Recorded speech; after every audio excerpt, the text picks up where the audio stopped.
After the successful Blitzkrieg campaigns of 1939 and 1940 that significantly extended Germany's domains, Adolf Hitler prepared its armies to conquer the Soviet Union. However, once the previously undefeatable Panzer III and IV tanks faced the Soviets' most devastating tank, the T-34, Germany realized it had seriously underestimated the enemy.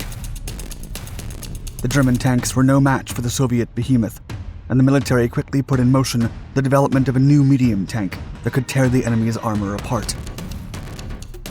The new tank would be baptized as the Panther because of its impressive armor, power, and agility, and in a desperate race against time, Hitler would rush its production to be ready for the Battle of Kursk. However, when the pivotal clash against the Soviets finally broke out in July of 1943, the Panthers would be deployed into combat for the first time without any test trials, with many even facing the enemy without machine guns. It was a desperate last offensive on the Eastern Front, and the Germans' fate significantly depended on the Panther.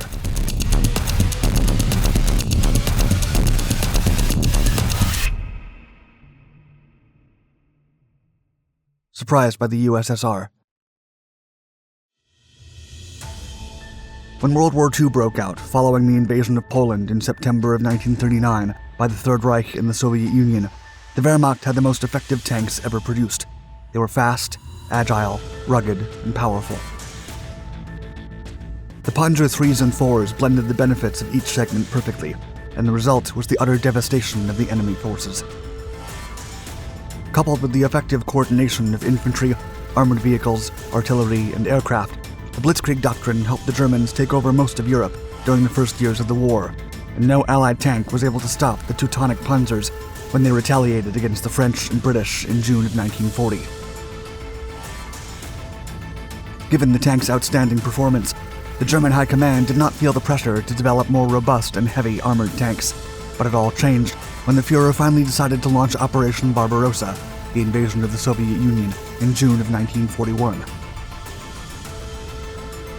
As the most considerable invasion force in all of military history charged against the Soviets, they quickly realized that they had underestimated the Red Army's capabilities. German tankers and engineers were surprised by the sheer quantity and quality of the Soviets' armored vehicles, and the T-34 and the KV-1 heavy tanks proved to be the toughest vehicles on the battlefield. The German turrets had a rough time trying to stop T-34 units because their guns were simply not powerful enough to penetrate their armor. Before the invasion, the arrogant German intelligence believed that the Soviets' designs had not progressed enough since the last days of the 1920s, when both nations ceased working together on tank and aircraft tactics. And although the Soviet tanks were hastily built following the Soviet ideology of mass production, they were agile and potent. The KV-1 was impenetrable against any anti-tank gun except the 88mm cannon, and the T-34 had excellent armor, a powerful gun, and top-notch speed packed into a sub-30-ton tank. German shells simply bounced off from the T-34's frontal armor, while the Soviet 76.2mm cannon quickly shredded advancing panzers. Consequently, the German High Command realized that it was imperative to develop a new medium tank to replace the Panzer IIIs and IVs against the fearsome Soviet T-34. Studying the enemy. At the insistence of General Heinz Guderian, one of the pioneers of the Blitzkrieg doctrine and the Panzer Division concept, a tank commission was created to study the T-34 and develop a German medium tank with similar capabilities. The Panzer Commission was then sent to the Eastern Front, and after analyzing several captured T-34 tanks, they concluded that the tank's most significant innovation was its sloped armor, which greatly increased the armor's thickness and shot deflection. In addition, the Commission assumed that the use of wide tracks was the reason behind the T-34's outstanding mobility over soft and rough terrains.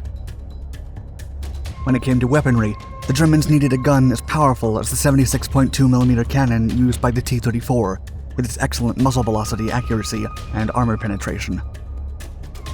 Then, in November of 1941, Guderian's commissions pointed out that the future tanks would require at the very least heavy armament, higher tactical maneuverability, improved armor protection, and several anti-tank guns capable of shredding the enemy's armor. The Führer immediately ordered to begin work on a medium tank that could defeat the T-34, and the German Armaments Ministry quickly issued a proposal to develop a tank inspired by the enemy's devastating vehicle. The specifications asked for a weight between 30 and 35 tons, armor protection that ranged from 40 to 60 millimeters in thickness, a top speed of about 55 kilometers per hour, and a 75mm L-70 gun in a traversing turret. Maschinenfabrik Augsburg-Nürnberg AG, or MAN, and Daimler-Benz, or DB, who had worked on the Panzer III and the STU G3, were then tasked by the ministry to come up with hull prototypes for this new Panzer. Meanwhile, Rheinmetall was chosen to develop the 75mm gun turret. The prototypes were designated VK3002 and were scheduled for delivery in early April of 1942. The Panther.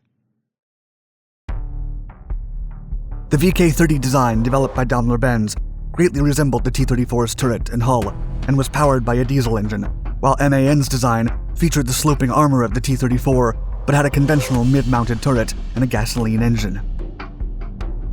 On the other hand, Rheinmetall delivered a cast steel hexagonal design with 125mm of armor thickness. The forward section held the cylindrical 75mm cannon, and a curved mantlet protected the gun. Also, the sides were angled inwards to provide maximum ballistics protection. Once the prototypes were finished, they were reviewed by the Armaments Ministry and personnel from the Heer's top brass. Both Fritz Todt and Albert Speer convinced Hitler that Daimler-Benz had the superior design, but the Führer decided to carry out his own research before settling on a final verdict. Hitler then ordered the Daimler-Benz design into production, but this decision was overturned by the Ordnance Department. After a lengthy evaluation, they had concluded that MAN's proposal was better suited for immediate production, as the Rheinmetall turret was not compatible with the Daimler-Benz chassis. In addition, the German engineers believed that the strong resemblance to the T-34 would lead to confusion on the battlefield. The first pre-production models were ordered in May of 1942 under the name Panzerkampfwagen V, but the new medium tank would ultimately be identified as the Panther. Production and design. In his book Inside the Third Reich, Minister of Armaments Albert Speer wrote, quote, "Hitler ordered that the T-34 be copied, and the result was the Panther." Despite the new tank's technical superiority over the Soviet T-34, early models would be plagued by dozens of problems, as Hitler rushed their production to be ready for Operation Citadel, and they were not adequately tested. Citadel was part of the June 1943 offensive at the Eastern Front, which aimed to shatter the Red Army once and for all. The first 250 Panthers were expected to be delivered 1 month before the ambitious operation. Mechanical failures would ultimately render some tanks useless, and the Germans knew it. Still, the army was in dire need of every available armored vehicle against the overwhelming numerical superiority of the Soviets. The Panther was manned by a crew of 5, a commander, driver, radio operator, loader, and gunner. It had a length of almost 9 meters, a width of 3.43 meters, a height of 3 meters, and weighed between 45 and 50 tons, depending on the variant. While production was ramping up, the final Panther design changed dramatically. Its 60mm armor was increased to 80mm, increasing the 35-ton Panther's weight to over 43 tons, thus making it more of a heavy tank. Such weight put tremendous stress on all the tank's mechanical components, but it still managed a speed of 46 kilometers per hour and an approximate range of 180 kilometers. Besides its devastating 75mm cannon, the Panther also had 2 MG-34 machine guns and a grenade launcher for use against infantry. Speer added, quote, "The Panther was larger and much better quality than the T-34. The Panther's suspension system was more complicated than that of the Russian T-34, involving torsion bars and 18 overlapping road wheels on each side. Wide tracks spread the Panther's weight while traveling over soft ground. Its 75mm gun was a vast improvement on the Russian equivalent." The first 900 Panthers were identified as the version D variant. They were followed by the version A model, which increased armor thickness and changed the turret. The version D had an improved engine, while the last variant, the G model, featured more armor tweaks and a new chassis. A Panther II was eventually proposed, but only one prototype hull was completed. Feline armored combat. When the Battle of Kursk began on July 5, 1943, only 184 out of 200 Panthers were combat ready, with some of them even lacking machine guns to defend themselves against the infantry. A week later, the number had dropped to about 140 tanks after several malfunctions, including motor fires. Days later, the German offensive was brought to a halt after significant armor losses had diminished its momentum. Guderian wrote during these days that, quote, "Due to enemy action and mechanical breakdowns, the combat strength sank rapidly during the first few days. By the evening of July 10th, there were only 10 operational Panthers in the front line. 25 Panthers had been lost as total write-offs, 23 were hit and burnt, and 2 had caught fire during the approach march. 100 Panthers needed repair, 56 were damaged by hits and mines, and 44 by mechanical breakdown. 60% of the mechanical breakdowns could be easily repaired. Approximately 40 Panthers had already been repaired and were on their way to the front. About 25 still had not been recovered by the repair service. Despite the mechanical failures, the less than 180 operational Panthers destroyed over 270 enemy tanks. But by August of 1943, when the Soviets had turned to the offensive and the Germans had been pushed back, only 9 active Panthers remained. Thanks to its high elimination ratio, the tank still proved its worth and paved the way for upgraded variants. The highest number of Panthers in active service peaked in September of 1944, when German reports estimated that over 520 were fighting at the Eastern Front and 480 in France, including in the Normandy campaign, the Battle of Caen, the Battle of the Bulge, and Operation Grief. According to testimonies from tankers, as many as 4 American Shermans had to be called upon to tackle a single Panther tank. Most of the mechanical problems that had affected the Panther's performance had been solved by then, and it became the Wehrmacht's lead battle tank. Still, Speer later reflected that, quote, "Production of the Panther was slow, and there were never enough of them to make a serious difference to the fighting in Russia, Italy, or Northwest Europe." The war then neared its end, and the tank factories were decimated by the Allied bombing campaigns. When Berlin surrendered, the surviving Panthers were taken by the victorious nations, and some were incorporated into their armed forces, especially those that fell under the Iron Curtain.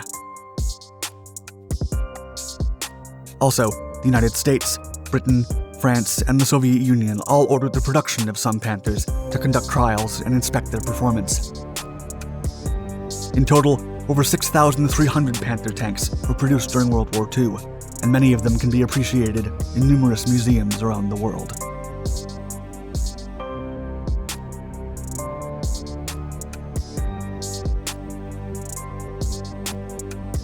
Thank you for watching our video.